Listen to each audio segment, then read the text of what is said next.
Welcome to episode 7, The Growth Journey of Men. This is all about everybody's favorite. This is everybody's favorite. Discipline. Discipline, discipline, discipline. Can you actually trust yourself? It's a solid question. Because discipline has a negative connotation. And we hear it from parents. So I'm going to discipline you, and then we get that connotation that discipline equals pain. But it's the promises you keep to yourself. Everything you do today is part of your development. Like every bit of discipline you perform today is developing you 5 years from now. So you have to be able to reflect. I've missed days of workouts. I've gotten distracted. I've had certain goals, and you get caught up in the goal of perfection. But when it comes down to it, that discipline creates stability in your life. It allows you to transform that distraction that's going on in your life. We live in an information world, and we're swimming in an information ocean in the worst way.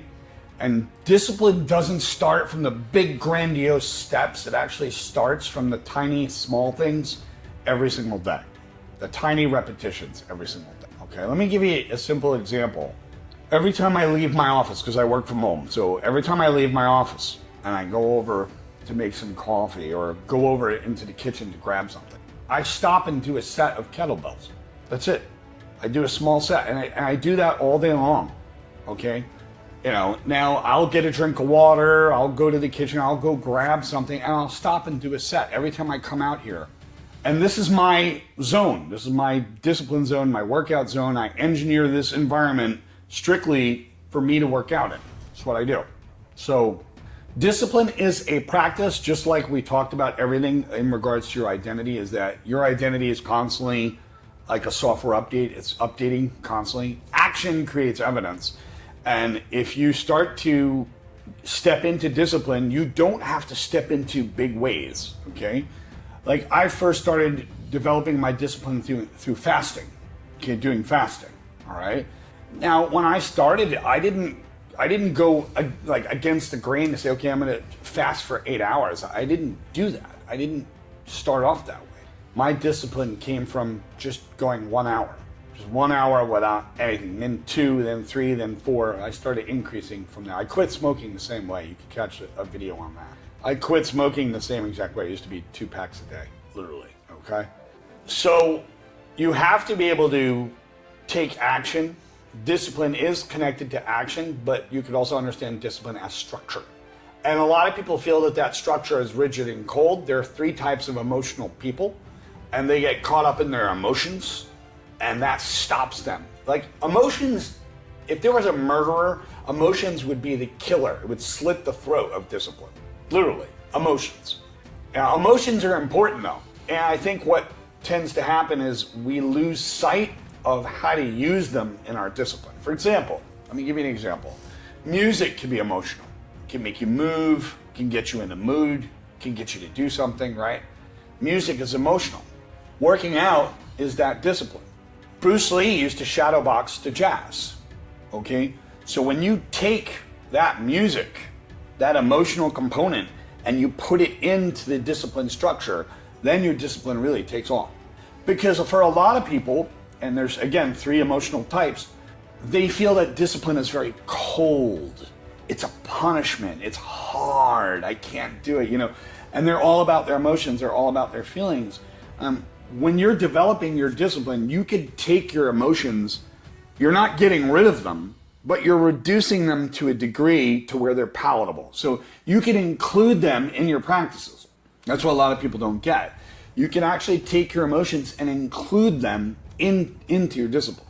Now you gotta remember, the goal is to become more disciplined. So yes, you do have to detach to a degree. You do have to let go of your emotions.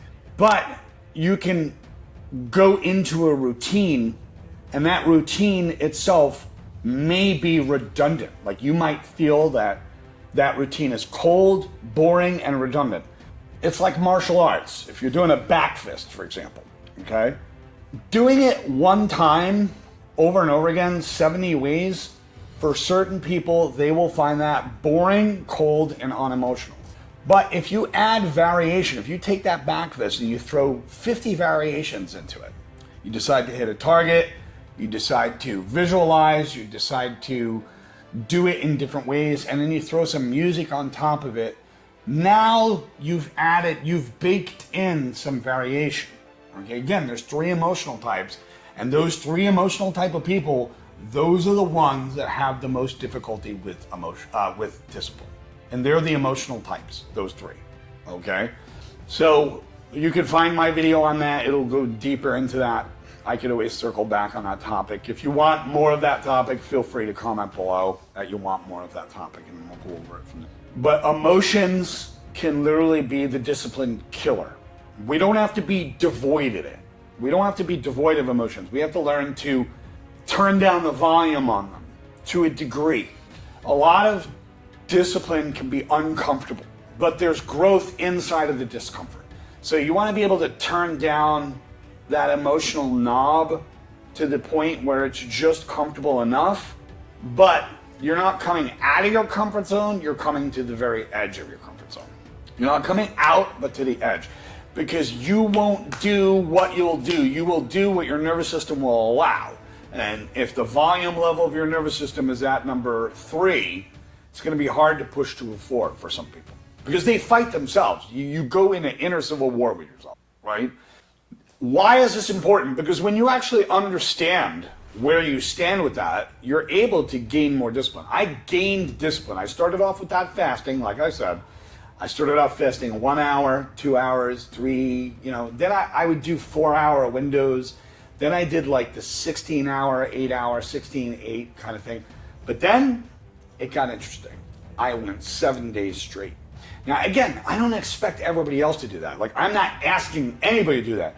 No, your journey is not my journey is not your journey. I'm just a tour guide in the growth journey of men.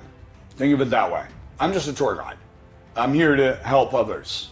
I'm here to distill all of that crap, find that nugget of wisdom out of it, and be able to express that nugget and say, this is it. This is what you can use. Take it. Take it or leave it. The insight is yours. So yes, you can channel your emotions into your discipline, turn down the volume on them, and become more disciplined as a person. But you can understand that everything you do today, discipline-wise, any form of discipline that you take on today is updating your identity, and you'll become more of a disciplined person. Action creates evidence, and you have to start today. You can't overthink it. You have to be able to take action. And most people say, well, I don't know.